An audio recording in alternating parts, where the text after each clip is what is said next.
Today we're talking about the story of Death's fourth album, Human. This album would mark a drastic shift in death metal's history. Until Human, death metal was just about gore, demons, and causing bodily harm to living people and dead bodies. But Chuck Schuldiner always wanted death to be more than that. And what's mind-blowing is that Chuck was actually kicked out of Death. He had to fight a legal battle with his ex-bandmates just to get this album made. Not to mention to keep the entity known as Death his own. But get this, that was actually the best thing that could have ever happened to Death. And to top this all off, there's actually some misconceptions that everyone has about the history of technical death metal. You see, people often think that the first technical death metal albums were either A, Atheist Piece of Time, or B, Nocturnus' The Key. But they got it all wrong. Because while those albums are great, today I'm gonna show you just what Human and Death had that those other bands didn't, as well as the situation that kicked Chuck out of his own band and drove him to fight a battle to keep Death his own and inspire generations of the greatest music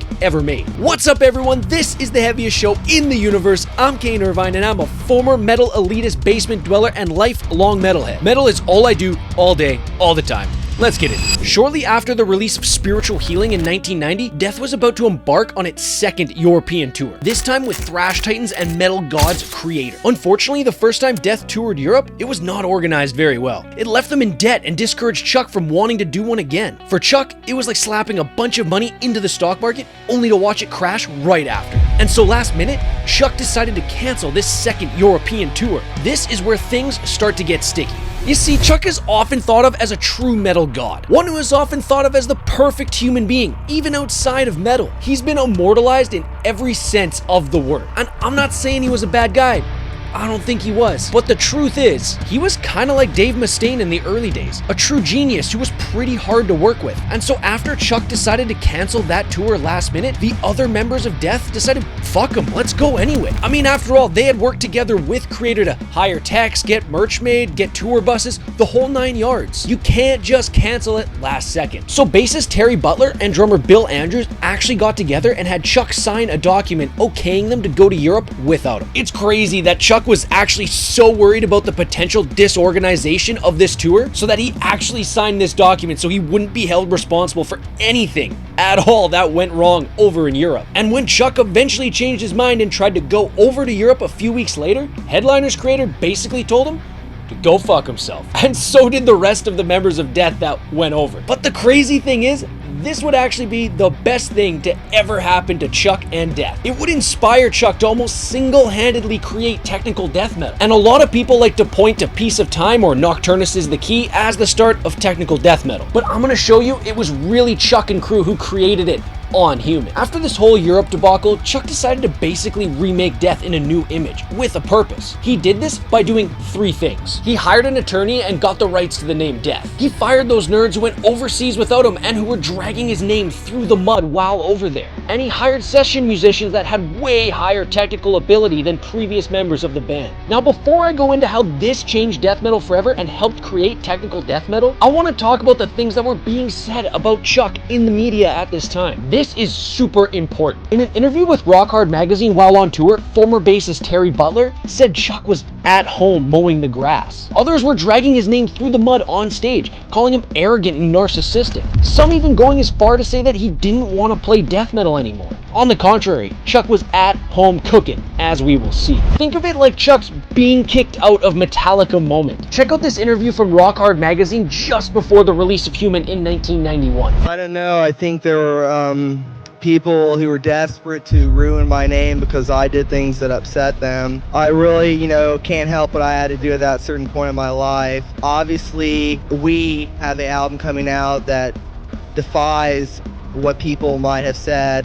I'm not a bad person, whatever. If people want to say I want to play rock, then I'm whatever. I'll be more than happy to prove them wrong. Clearly, Chuck was out to prove something. But before we go into that, what do you think? Do you think that potentially Chuck was hard to work with, and do you think his bandmates were in the right for going over to Europe without him? Let me know in the comments down below, and while you're down there, shoot me a thumbs up to help me get those subs up to get this out to way more metalheads. Thank you so much. For Chuck to really prove he was still the man, He needed to go big or go home. Another plain old death metal release just wasn't gonna do it. He needed next level musicians to get this thing off of the ground. Enter jazz fusion and prog rock musicians Paul Masvidal and drummer Sean Reinert, who were doing crazy things with Cynic at the time. And of course, you cannot forget bassist Steve DiGiorgio. Together, these guys would drop an absolute nuke on the metal scene. This is more than an album. It's a statement. It's revenge, Chuck told an interviewer in 1991 before the release of Human. The winding twists and turns of Human and its complex rhythms and solos were like nothing heard in the scene before. It was so aggressive, yet so technical, so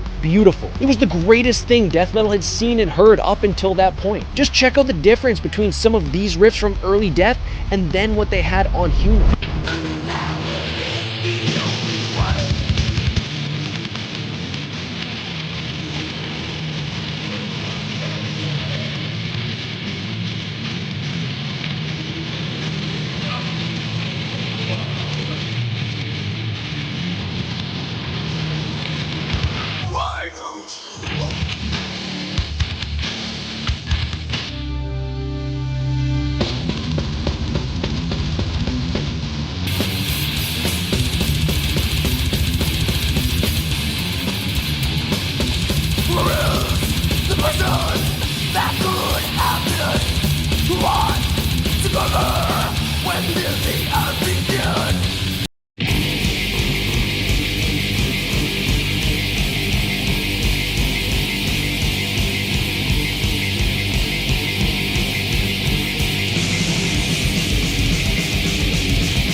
Chuck was always very progressive and forward-thinking in writing his music. But there were two albums that people say may have beaten Chuck to the punch when it comes to creating technical death metal. But they got it all wrong.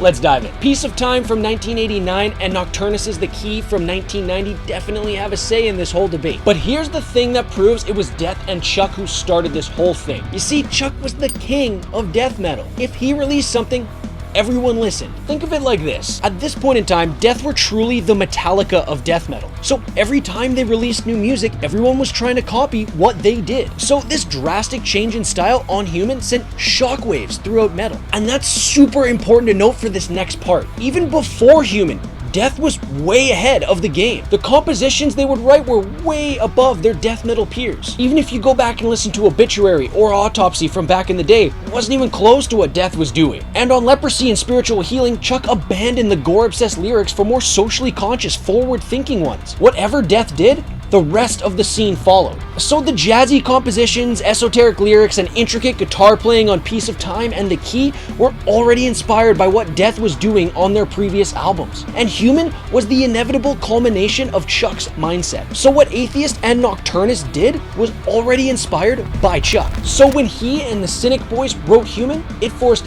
everyone to go to the next level. Piece of Time and The Key are a much more progressive take on death metal. They aren't nearly as aggressive or heavy as Human, or even other tech death releases we'd come to see after the initial release of Human. It's like with Motorhead and thrash metal. You can point to little instances in their music and say, yeah, that's thrash. But thrash didn't truly come into this world until Kill 'Em All. And it's the same case here. But why does this all even matter? I'm gonna tell you. Whenever I listen to bands like Necrophagist, Obscura, and especially the modern Goats, Revocation, I hear the sound that Chuck, Paul, Sean, and Steve all created on Human. Aggressive brutality without sacrificing songwriting. This was Chuck's aim. And all of these bands have taken that forward-thinking approach and applied it to modern music. Human almost single-handedly created this modern form of technical death metal. No other band was playing like this at that time. It's not that these modern bands are directly aping Death. It's that Death pioneered the sound that they're playing. And they did it to such a masterful point that it spread and grew into what we have today. Whenever I listen to Revocation or Obscura, I hear Death. I hear Chuck. I don't hear Piece of Time or The Key. It's not that those albums didn't inspire those bands, but Human and then individual thought patterns after it, man, those are the inspirations that tech death bands took and ran with. Don't believe me? Go listen to Revocation's Bound by Desire or Deathonomics next to Flattening of Emotions. That's just one example out of thousands that I could give. It's incredible to hear the impact that Chuck and the boys had on this scene. To wrap this all up, Chuck was a genius. And of course, Sean, Paul, and Steve were absolutely huge for this album. But in the end, Chuck was the heart and soul of this album, the writer, the composer. Not only did this guy start death metal, he started technical death metal. And maybe he was hard to work with, but I never heard anything like that from the Cynic guys when working with him on this album. Chuck is the GOAT, and Human absolutely was the first technical death metal album. Thank you so much for watching. If you liked this one, go check out my deep dive on Whitechapel's The Valley. Or perhaps check out my History of Death Metal series from a few years ago. Either way, long live metal.